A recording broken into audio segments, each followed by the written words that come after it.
Hello and welcome back. This is the second video in a series, and this one is on this Colab document, which should be linked somewhere. And it's called Let's Visualize the Latent Representation of an Image. Like I said in the last video, you can just play with the Colab document if you're watching this video and you feel like I'm explaining things you already know. So let's run this, baby, and then we'll talk.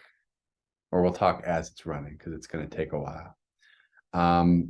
So kind of to go back to the last video, what we did in the last video was we interpolated from this is a painting of a young man into a painting of an old man. And that interpolation in a lot of ways is smoother than this interpolation from the video where it was like a kind of a mouthful of a prompt with like a sad bear turning into a happy ant and the location also changing. And so this interpolation is a bit messier. And the reason that I think it's messier, I might be wrong about this, but the reason I think it's messier is because there's just more going on in the interpolation. There's more things for it to interpolate through, so things get a little bit messier. But it's important to say, like, it's impressive that we can do this very naive linear interpolation through a 59,000 dimensional space.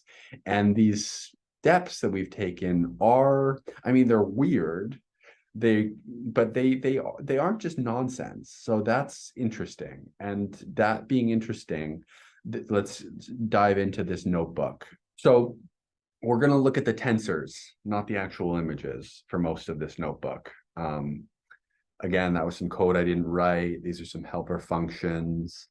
And then, so this is the first thing I did when thinking about how to visualize the tensors, which is just, I honestly, ChatGPT did most of this. I just made a couple tweaks, but I made a little display tensor function that just, with matplotlib, makes a visualization of the tensor. So this is the naive visualization of the tensor, of the latent space, of the text prompt, which Stable Diffusion can turn into a, it's done running. Yeah, when you don't, I think it's done running.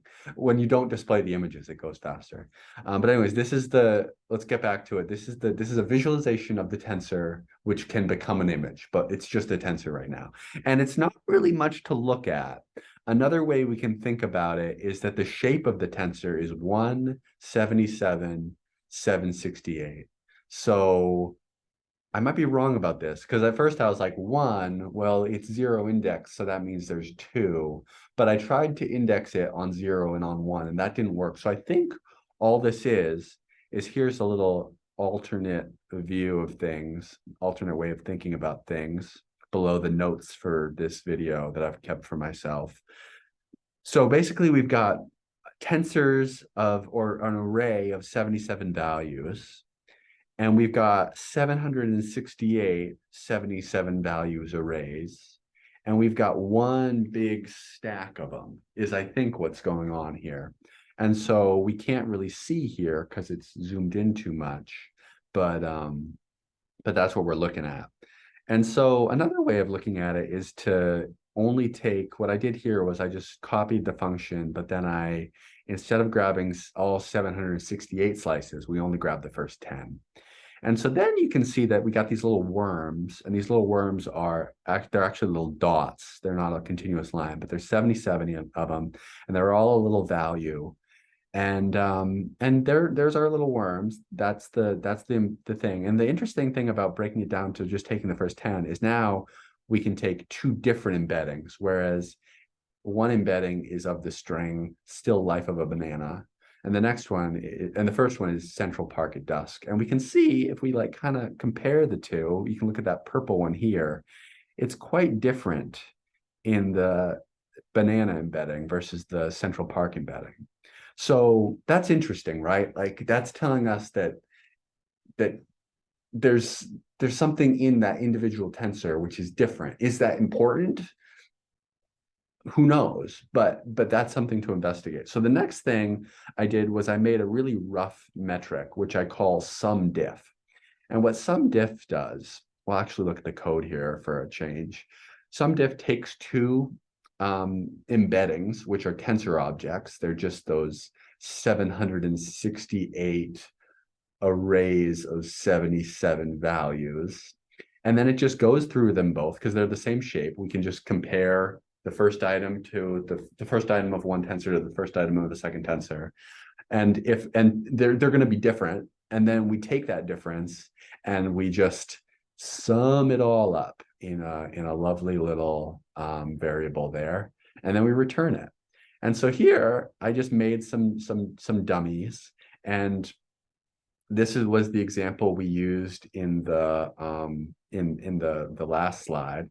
This is an example of a young man and an old man. And actually this, I'm going to have to make some changes here. So rough metric. So we got the SumDiff, and now these, I just made some dummy tensor objects here where the prompts, the idea is that dummy 1 and dummy 2 should be similar because the strings are similar. Painting of a happy insect on a trip versus painting of a happy ant on a vacation. I changed just a couple words, and when I did change the words, I changed the words to be similar in semantic meaning, although there is such a thing as a bad trip to be aware of, but we'll see what happens there.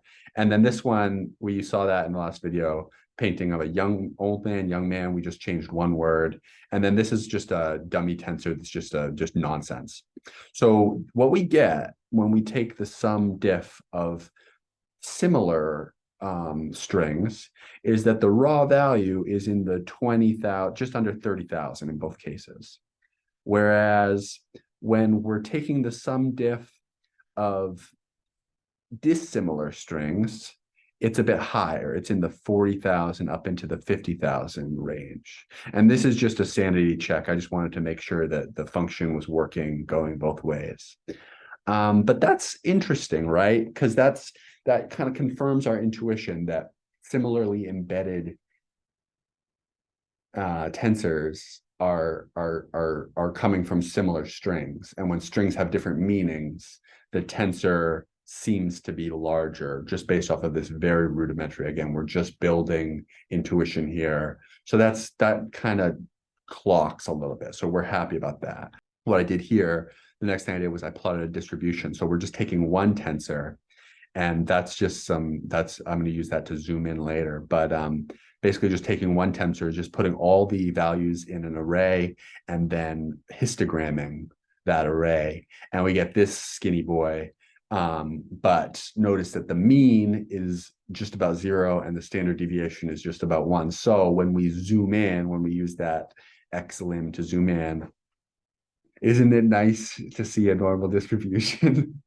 Look at that. Look at them. They're beautiful. And these are different embeddings. So this is painting of a sad bear working in an office. No, it's not. I actually changed this.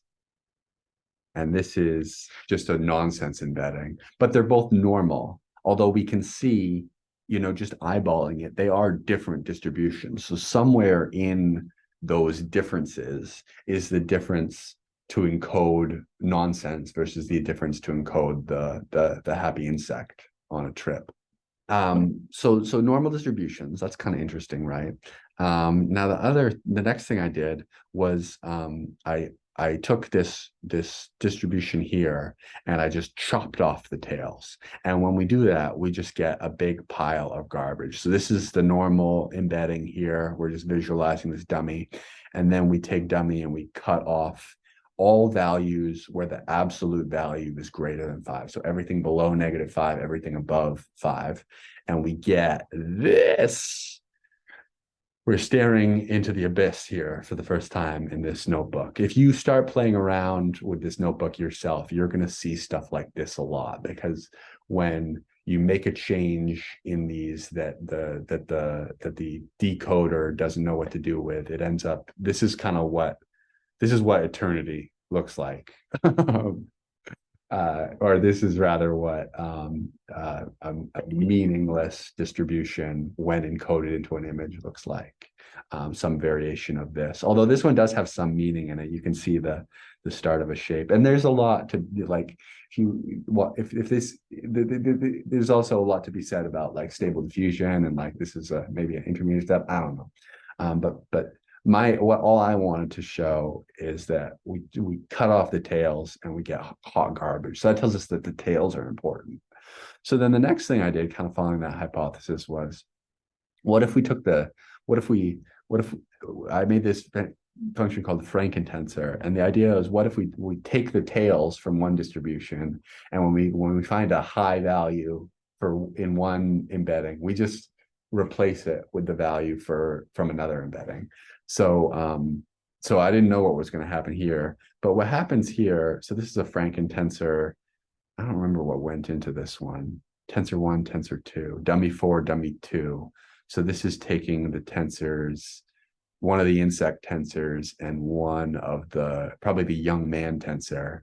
And it does weird things. This one is like, this image we see isn't too bad, but you really can get some nightmare images here. I'm trying to see if I had any saved. I don't, but that is interesting that it doesn't go to trash, right?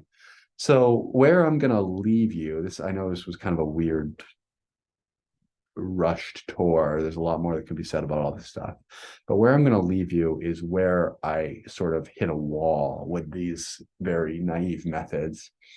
So thinking about how like we embed a text prompt into 60,000 dimensional space, and then we can decode that into an image.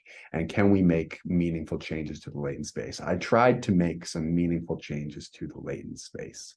And so I did that with a number of helper functions, which I'm not going to get into too much. They're all very rudimentary. They're all just like, let's compare two tensors when the difference is more than some arbitrary value. Let's grab something. There's a dictionary there that I'm grabbing like large differences from, and then can we take those large differences, can we put them in another tensor?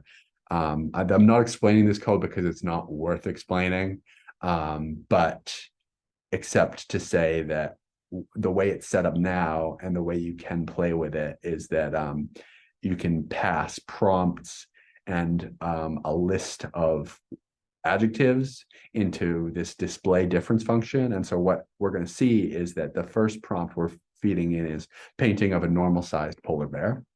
And then the third prompt is painting of a normal sized panda bear.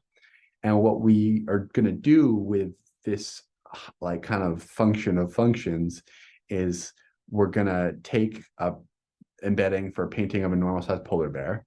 And then we're going to make a second embedding for painting of a something sized polar bear. And those somethings are microscopic, child sized, elephantine sized, or giant sized. So once we have painting of a normal sized polar bear and painting of a microscopic sized polar bear, we feed those into one of these ugly functions. I can't even believe that I'm like sharing this and putting my name on it. It's bad code, but it takes the difference between two of those tensors, which hopefully, because everything else in the tensor is the same, hopefully what that takes is some je ne sais quoi somethingness of the adjective. And then once we have that je ne sais quoi, whatever of the adjective that we've maybe captured, we then put it into the painting of a normal sized panda bear. So the hope is we'll get something meaningful. So we started out with this panda bear. We haven't changed it at all. And spoiler alert, this doesn't fucking work.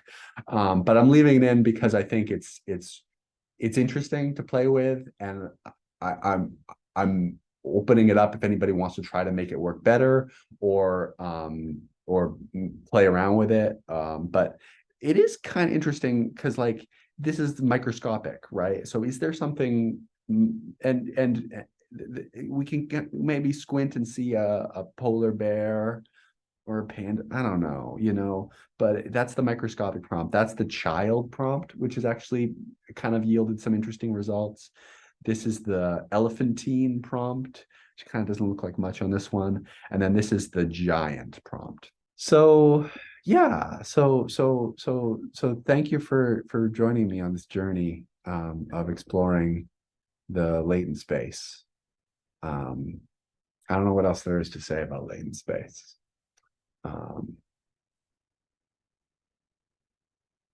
Yeah.